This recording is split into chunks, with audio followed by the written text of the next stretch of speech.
ټوله وبا او تندر بلا چې راځي د غریب په سر یې اچي. اول دلته لنډ تاسو وګورئ، ستا د علاقې مجسټریټان چې رامنډه کي نو یا ګاډي والا ونیسي یا چېرته چرګانو هغه ورځ دلته چرګانو والا نیولې. څه چل دی ویل چرګ دې ګران خرڅ کړی دی. مجسټریټ ته وایي چې خدای دې په غبرګو سترګو ړوند کا، په غبرګو ړوند شي چې لاس ټپی او چاله په لاس نه ورځي. چرګان چې څوک خوري خو مالداري که، غریب سړی چرګ اخیستی شي، هلکه تاسو خوړلی شي.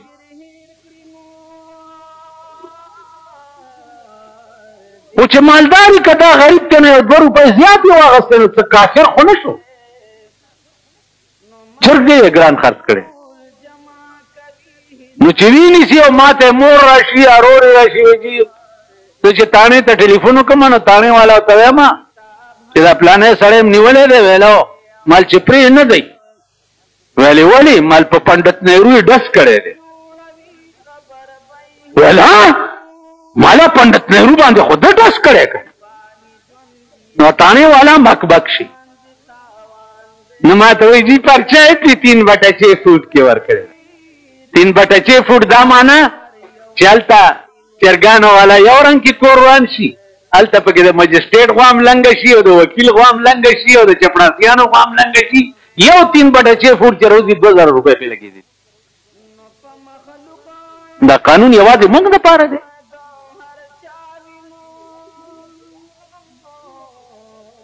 موږ له خو دا قانون دی چې موږ یعنې اوس خو داسې حالات جوړ شو چې ګرمۍ نه مړ کېږي د پکي لاندې به هم نه شي کېناست. سر چارج دی او پلانې چارج دی او ډینګړی چارج دی او دا چارج دی او چارج دی، دې لاندې به هم نه شي کېناست. د دوی خو هر څه فري دي. بیا دوی نه دا بجلی والا تپوس کوي اول چې دا زه کوم علاقه کې اوسېږئ، دا شریف کلی معزز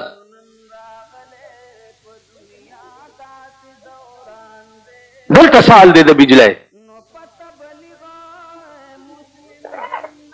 د اوبو سال دی. کمیټۍ والا د اوبو بل نشي وروړی د یاري. میټر چیکنګ والا د یاري میټر چیک کولی نشي. او بس چېرته مور مړی پلار مړی ګوره او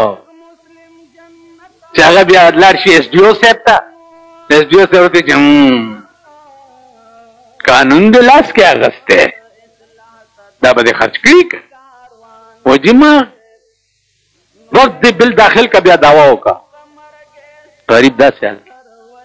خو زه وایم چې کله کله خوشحاله م شم چې ډېر ښه دی همدا غریبو په سومبۍ کې چینجي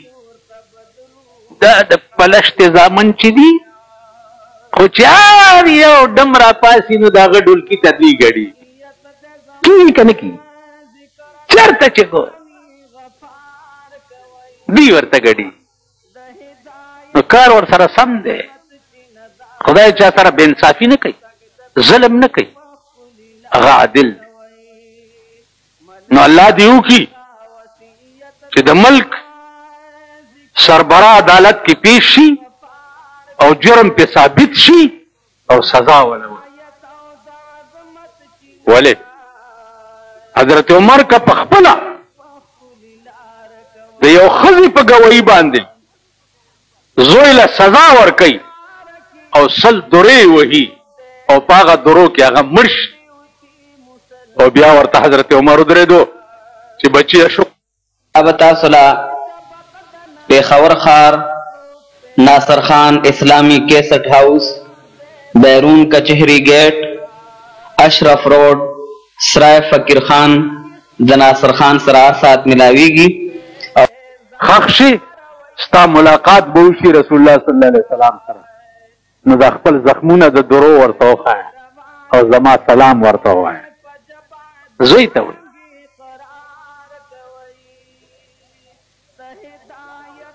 نو عزیزانو عرض مې دا و چې دا دعا کوئ چې یا الله په دې ملک کې چېرته ښې شپې دې قوم ته نصیب کا، چېرته ښې ورځې ورته نصیب کا. دا څه حال بیا دومره د ظلم ابتدا چې په دې حکومت کې وشوه چرته خواران غریبان چپړاسیان کلرکان دا د نوکرونو وباسه دا به څه کوي کور دې د میردین جومات شه دا به څه کوي عزیزانو دعا او جمعونه د رسول الله صلی الله علیه وسلم د یو خوب بیان ستاسو په مخ کې را روان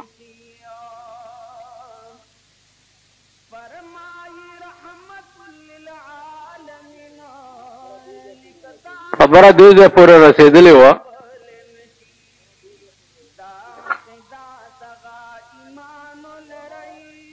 چې هغه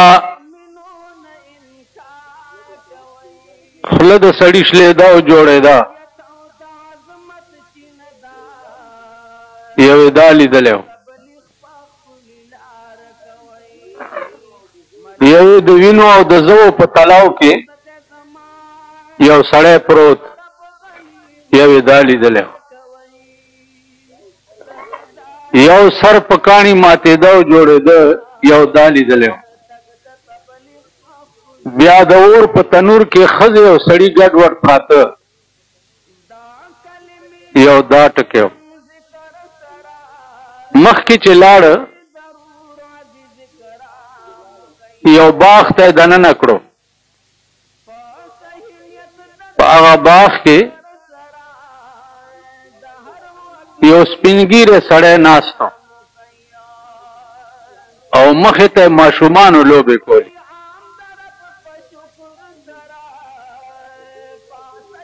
رسول الله صلی الله علیه وسلم تپوس وکړو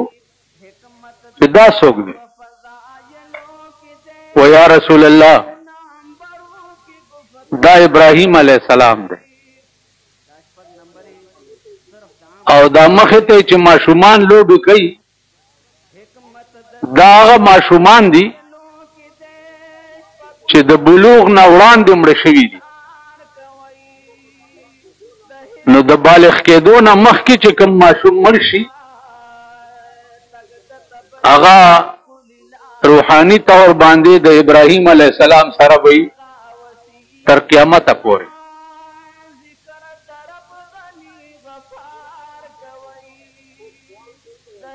اوس سوال دلته یو دا دی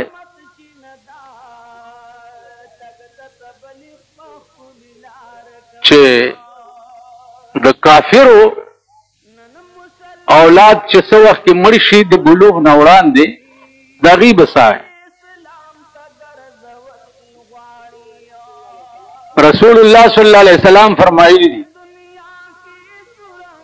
چې کل مولود یولد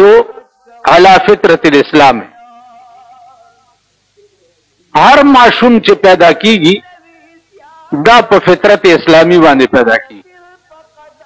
فابواه یهودانه وینصرانه ویجوسانه د مور او پلار په وجه باندې هغه بیا یا يهودي شي یا نصراني شي یا مجوسي شي وغیرہ لیکن معصوم چې دی هغه پیدا کیږي په فطرت اسلامي باندې بہرحال د علماء په دې کې لږ اختلاف شته او دومره قدر خبره مسلمه ده چې د کافرو اولاد چې د بلوغ نه وړاندې مړ شي نو هغه به جهنم ته نه ځي دومره خبره مسلمه ده بعضو روایاتو کې راځي چې په جهنم کې به د کافرو ته د خپلو بچو لاشونه مخوده کیږي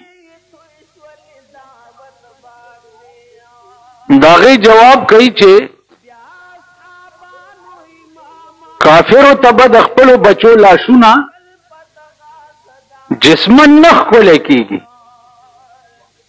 بلکې صورتن بخودلې کیږي ځکه چې بچي د کافر چې دی هغه به جهنم ته نه ځي چې نه به ځي نو اسې د دې بچي تصویر به ورته په جهنم کې خوده کیږي دې لپاره چې دا مور او پلار یې ښه دردمند شي. یعنې زه خو په دوزخ کې ومه خو دا بچیم را سره دي نو درد به زیات. نور جسمانی طور به اولاد د کافرو چې دی هغه جهنم ته نه ځي. تاسو یو اندازه وکړئ دلته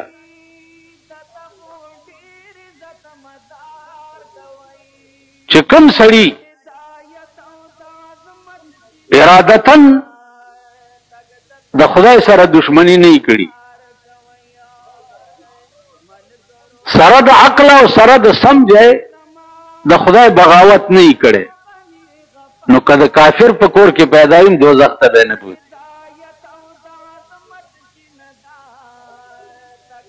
چې سړی بالغ شي او هوش او حواس برابر شي، هغې نه رستو چې دی بیا د خدای نافرمانی او د رسول نافرمانی او خدای نه بغاوت وکړي بیا به مستحق د جهنم ګرځي. چونکې ماشومان هغه په دې خبرو نه پوهېږي نو د دې وجه نه به هغې ته سزا هم نه وي. ځکه چې د الله نه زیات د عدل او د انصاف نظام بل د چا کېدی شي. لوی عادل په دې کائنات کې صرف د خدای ذات دی او لوی منصف چې دی هغه په دې کائنات کې صرف د خدای ذات. عزیزانو انسان عقل چې کامل کیږي یو بلوغ دی د جنسی چې هغه 14-15 کاله پس سړی بالغ شي. یو بلوغ د عقل دی چې عقل کمال ته رسي هغه 40 کاله پس رسي. 40 کالو نه مخکې عقل چې دی هغه کمال ته نه رسي او جنسی بلوغ چې دی هغه 15-16 سال بعد وشي. زمونږ یو لیډرو 40 کالو نه عمر کم نو به نیغ کېده نو ما هغه ته وی چې داس چل دی چې ته لا نابالغ یې. نو ما ته وی چې زه ته ما ګورې نه چې زه بالغ یم که نابالغ یم. ما ورته ویلې پیغمبري به هم الله تر هغې پورې چاته نه ورکوله چې 40 کاله به عمر نه پوره شوی. چې 40 کاله به عمر پوره شو عقل به کمال ته ورسېدو نو هغې نه وروسته بیا نبوت ورکول. ته د قوم او د ملک خدمت نشي کولی ځکه ستا عقل نابالغ دی. نن تاسو وګورئ چې هر شی د طفلانو په لاس کې دی، هر شی. نو طفل به څه کوي؟ دا نقشې ټولې ستاسو په مخ کې دي د دې ملک او ګورئ یې بل دام ګورئ.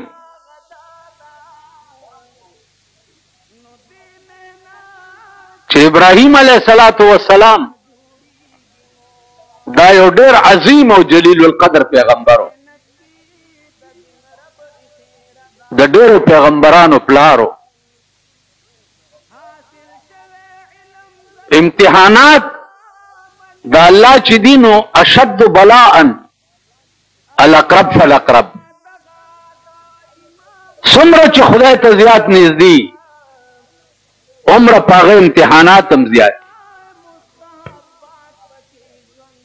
ګوره ناست په شام کې بیبي ور سره ده، زوی شوی د اسماعیل علیه السلام او حکم ورته وشو چې شام پرېږده او دا بیبي دی او دا زوی دی دا د مکې دشتو ته بوځه. په دغه وخت کې د مکې نه ښارو د بیت الله شریف صرف په ځمکې د پاسه یو نمونه غوندې وه، تعمیر یې داسې نه و لکه دا اوس چې دی. دې خوړ کې دا زوی دی او ښځه پرېږده او ته تیزه د شام نه را روان شو بیبي راوسته په غېږ کې ماشوم بچی د اسماعیل کوم ځای کې چې دې وخت کې د آب زمزم کوی دی دې ځای کې دواړه کېنول او دی ترې روان شو بیبي ورپسې اواز کوي چې چېرته لاړې ویل بس تاسو مې پرېښوئ او زه در نه لاړم وی په خپله اراده که چا درته ویلي دي وی الله راته ویلي چې ښځه دی او دا بچی دی دلې پرېږده په دې بیابان کې او ته ترې ځه هسې وایم وبکي څوک دي زمانه کې که دا امتحان په مونږ راغی توبه استغفار بیبي هاجره ورته وایي چې ځه چا چې درته ویلي چې دوی پرېږده او ته ترې ځه هغه پوهېږه او کار یې پوهېږه دی ترې لاړو شام ته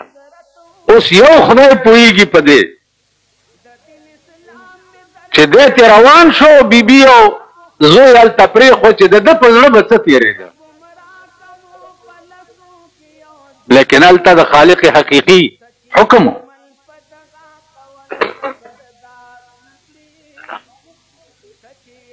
څه ساعت چې تېر شو اسماعیل علیه السلام تږی شو مور یې اوبه لټوي اوس هلته اوبه چېرته وي دا د صفا مروه په منځ کې داسې اوترې اوترې منډې ووالې کله به د صفا غونډۍ ته وخته کله د مروه غونډۍ ته وخته اوبه یې لټولې اوبه نه وي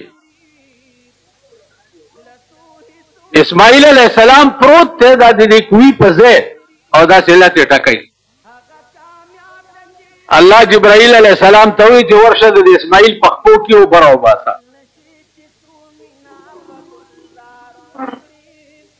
بیبي هاجره چې راله چې ګوري د اسماعیل په خپو کې اوبه راخوټ کېږي د ځمکې چې اوبه راخوټ کېږي نو هغې زر زر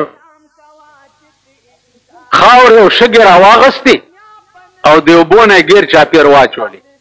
چې هسې نه چې دا اوبه وبېږي او خلاص یې نه شي چېرته مونږ خو به دلته ډېر عمر تېرو رسول الله صلی الله علیه وسلم به فرمایل چې الله دې په بیبي هاجرې رحم وکړي که د اوبو ته یې دا دیوالګی نه وی والی نو دا اوبه به خدای چې تر کومې دنیا رسېدې او دنیا به یې خراب کړې دا به په خپل وخت کې وي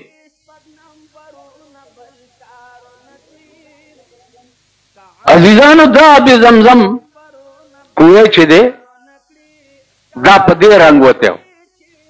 اوس دا زمزم چې دی په عبراني ژبه کې زم وی ادرېږه ته دا اوبه چې روانې وې نو بیبي هاجرې ورته ووایي چې زم زم ودرېږئ نو اوبه یې په ځای ودرولې او دیوالګی یې تاو زمزم چې دی دا عبراني ژبه ده ژبې خو ډېرې دي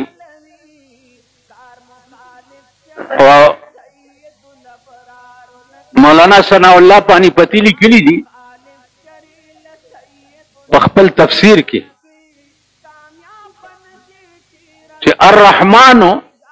علم القرآن خلق الانسان علمه البیان نو د علمه البیان په ضمن کې لیکلی دي چې کان آدم یتکلم ب7,000 لغه آدم علیہ السلام به په 9,000 لغت باندې خبرې کولې 9,000 ژبې هغه ته یاد دي دغه 9,000 ژبې چې دي په دې تمام امت او تر قیامت پورې تقسیم شوي اوس ګوره هر 10 میله دا جماعت ته 10 میله داسې لاړ شه 10 داسې لاړ شه 10 داسې لاړ شه 10 داسې لاړ شه خو چې 10 میله لرې کېږي لغت به بدلېږي لس میله چې لرې شي لغت بدل شي. زه پاړه چنار ته تللی وم نو تازه تازه تللی وم نو ما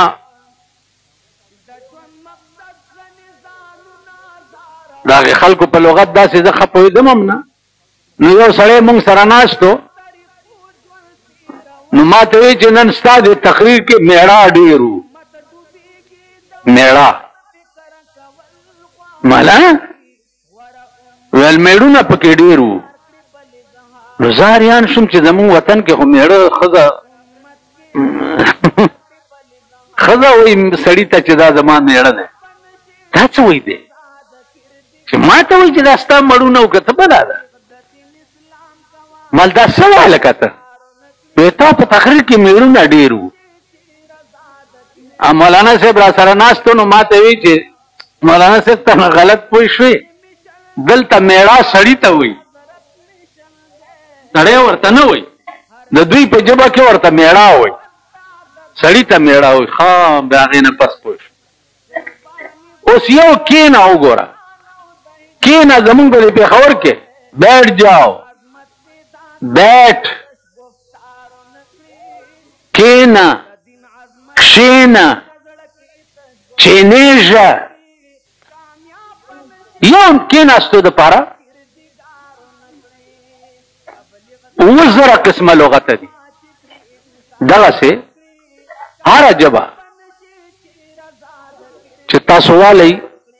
د دې رسۍ آدم علیه السلام ته کان آدم یتکلم ب7,000 لغه. نو عزیزانو عرض داو چې ابراهیم علیه السلام کله به زړه وشو ملاقات ته. دا خبره ما یو ځل کړې وه نو یو سړي ما ته ووی ویجي اوبه خو ورته د زمزم کویه راووتو نو د روټۍ څه چل کولو.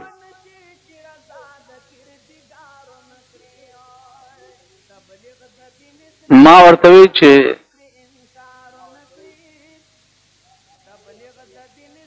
که الله دا کولی شي چې اب زمزم کویه په خپو کې رایستی شي نو د روټۍ بندوبست نشي کولی. نوشیروان بادشاہ په ښکار ته وتی و ښکار یې وکړو هغه وزیران ورسره و پوخ یې کړو لګیا و خوړلې یو کارغه راغی د نوشیروان بادشاہ د مخې نه یې روټۍ وتښتوله. چې روټۍ وتښتوله نو بادشاہ پاس سور شو کارغه پسې وځي. وزیران ورته وایي جی خو په اواز یې ویل پرېږدم نه کارغه څنګه دا جرأت وکړو چې د بادشاه د مخې نه روټۍ وتښتوله. دا جرأت یې څنګه وکړو. کارغه مخکې په اواز وي او دا وزیران او بادشاه ورپسې د یو غره نه واورېد. چې د غره نه واورېده چې ګوري هلته یو سړی دی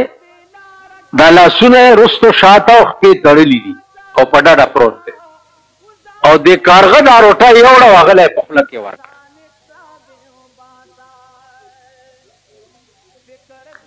چې په خوله کې ورکړه او دی ترې والوت. بادشاه چې ورورسېد سړي نه پوښتنه کوي چې ته څوک یې؟ ورته وایي جي په دې لاره تېرېدمه غلو وشو کولم او په دې خپل پټکي او څادر باندې زما لاس او خپې وتړل څوک راغلي هم نه دي چې راته یې پرانیزي. څومره موده وشوه؟ ویل 2 میاشتې وشو. ویل د روټۍ او د اوبو څه چل کې؟ ویل چې کله نه هغوی تړلی یم او هغه رانه تلي دي. دا کارغه ټیم په ټیم اوبه هم په دا خپله اوږده مخوکه کې راوړي او زما خوله کې راچوي او روټۍ هم راوړي او زما خوله کې راکوي. مولانا روم وایي چې اسبب بگذرو تقوی طلب اسبب بگذرو تقوی طلب تا خدا روزی رساند بے سبب هیلی پریدا وجه مجوڑاوا تقواو کا خدای سره جوړاو کا خدای سره رابطه او تعلق پیدا کا نو روټه بتا پسې بے سبب منډي وي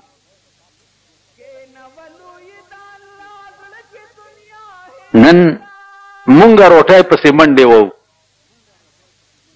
دا غي وجه دا ده چې زمونږ وسایل ټول خدای سره چې دی اکټ شي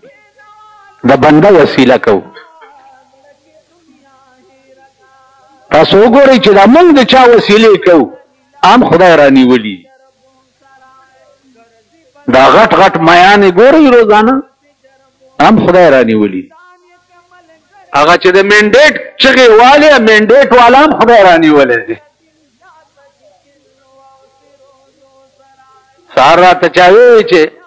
دا تاسو ګوره نواز شریف پسې د پلاټونو کیس راوته دی او د پلانی راوته پلانی اوس به د عدالت کې پیش کیږي مالیله خو به د حضرت عمر سنت ادا شي دی به نه پیش کیږي دا عدالتونه صرف یوازې مونږ مورمړو پلارمړو دپاره دي د غټو غټو نهنګانو دپاره نشته ټیک چې دی پیش شي نو هله به د حضرت عمر سنت ادا شي داسې شی ورته خدای را پاسولی دی چې د 500 کالو تاریخ یې میټاو پیش شه دا تا پلاټونه ولې خلکو ته ورکړي د حضرت عمر سنت څنګه ما وې د حضرت عباس په کور کې یو پرناله لګېدلې وه پرناله لګېدلې وه نو د هغې اوبه به چې پکې راتلې د حضرت عمر زمانه وه نو هغې اوبو به د مسجد نبوي دیوال والو نو حضرت عمر هغه پرناله وغورځوله چې دا دیوال خرابوي حضرت عباس لاړو او په عدالت کې رټ وکړو چې حضرت عمر زما د کور پرناله غورځولې ده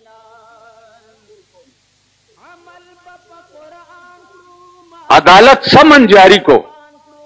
چې امیر المؤمنین دی عدالت ته پیش شي حضرت عمر پسې سمن لاړو فوراً را روان شو عدالت کې پیش ولاړ دی د ملزم په شان